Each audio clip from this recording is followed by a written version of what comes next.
Filipino students. Pilipinas. The Philippines. The Philippines is...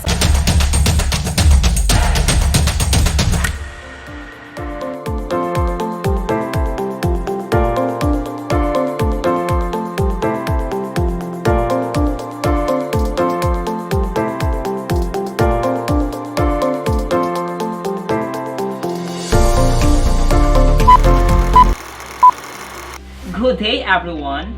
I am speaking in behalf of my fellow Filipinos today because of the statistics show that we rank second to the last in reading comprehension, that was according to the Program for International Student Assessment or PISA.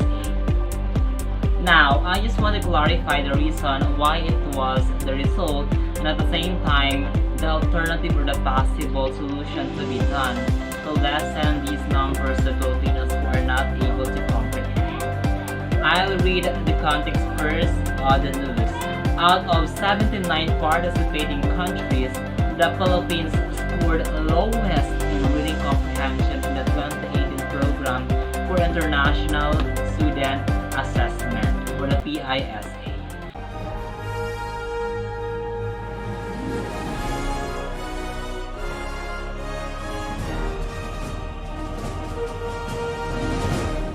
Filipino students scored the lowest in reading. Nangungulelat ang Pilipinas sa 70. In matters of fact, a new international study has delivered a rather disturbing news. Now, one of the main reasons why foreign firms do business in the Philippines is our supposed proficiency.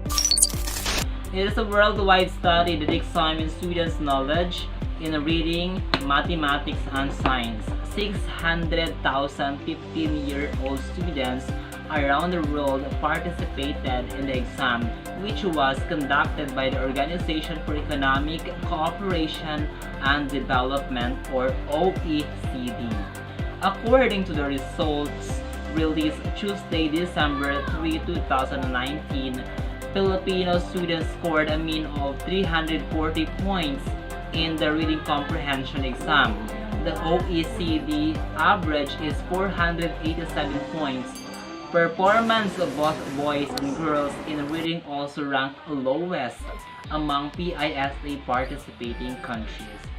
So that was the context, and let's find out the reason why it happens.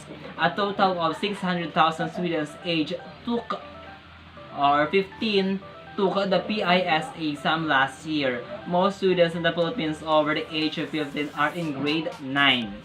This is the first time the Philippines has joined PISA.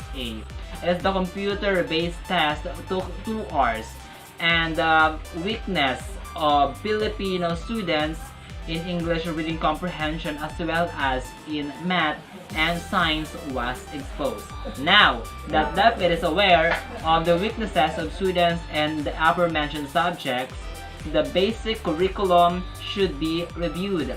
DepEd says it was necessary to take part of the assessment. Because we want to have a baseline. Kailangan nating malaman nasaan ba tayo. Kasi we are open to improvements in our policy like the curriculum review. Something is wrong. So this is how these kids perform. It also shows that teachers are not good. If teachers are good at English, math, and science, it will reflect on students. But with the performance seen that has been scared and even surpassed by other countries without English speaking skills, there is really a big problem with the curriculum. DepEd should focus on this. Kasunod ng resulta ng PISA, 4 na bagay ang pagtutuunan ng DepEd na pasok sa kanilang kampanyang Sulong Edukalidad. Kabilang ang pag-review at pag-update ng K-12 curriculum, pag-improve ng learning facilities, lalo pang paghahasa sa mga guro at school heads at paghingi ng suporta mula sa lahat ng sektor. Suportado naman ni Senate Committee on Basic Education Chairman Sherwin Gatchalian ang pagtutok sa ating mga guro para maitaas ang kalidad ng edukasyon sa bansa. Importante na tuloy-tuloy yung suporta sa kanila para yung kanilang pagtuturo ay gumaling at makahabol tayo. At least man lang mapantayan natin yung sistema ng ibang bansa. Another possible reason is grammatical errors in English textbooks. A few years ago, a teacher criticized grammar errors in a textbook used by students. Wrong grammars enter the minds of children, and this is what they possess. There must be a change in the education system. Since this type of struggling reader is less noticeable than ones who have difficulty decoding, they often slip under the radar until they begin to fail standardized state comprehension tests. Even then, their issues may go undetected for a long time, resulting in middle and high school students who sounds like they are reading but understanding nothing that they have read. These struggling readers should be targeted for remediation, the earlier the better. However, remediation consisting of practice passages and questions may be ineffective as it focuses too narrowly on text-based skills. These are some of the possible solutions to cope up with the present situation in our educational system. Number 1, target overall comprehension of language. Recent research reveals that reading comprehension difficulties may stem from an underlying oral language weakness that exists from early childhood before reading is even taught. It turns out that students who have poor reading comprehension also often understand fewer spoken words, and reading comprehension also often understand fewer spoken words and less of what they hear, and have worse spoken grammar.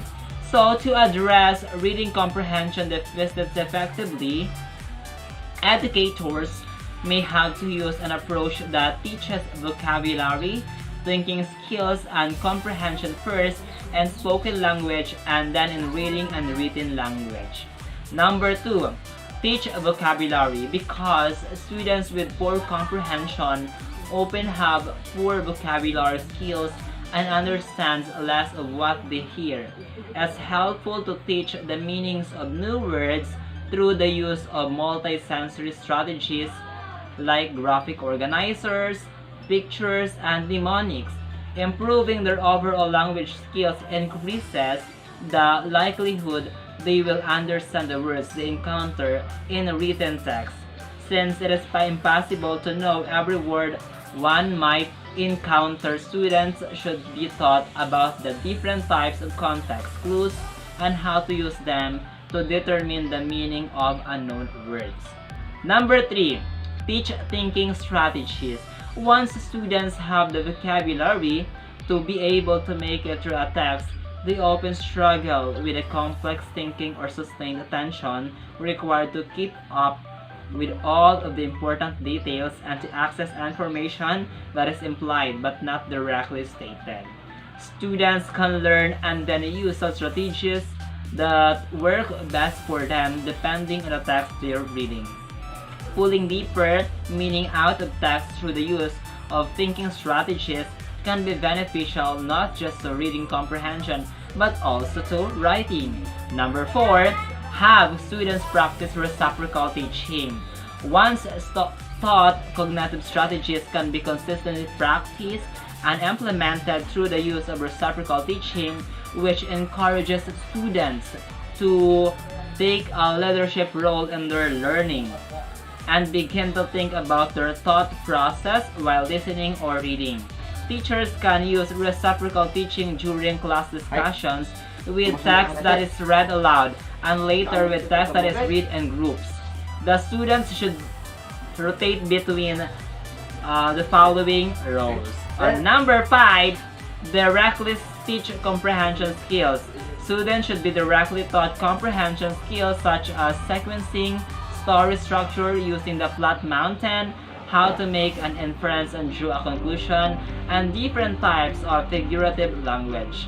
Students should have the opportunity to first use the skills, the text that they hear the teacher read aloud, and the later with text that they read independently at their own level.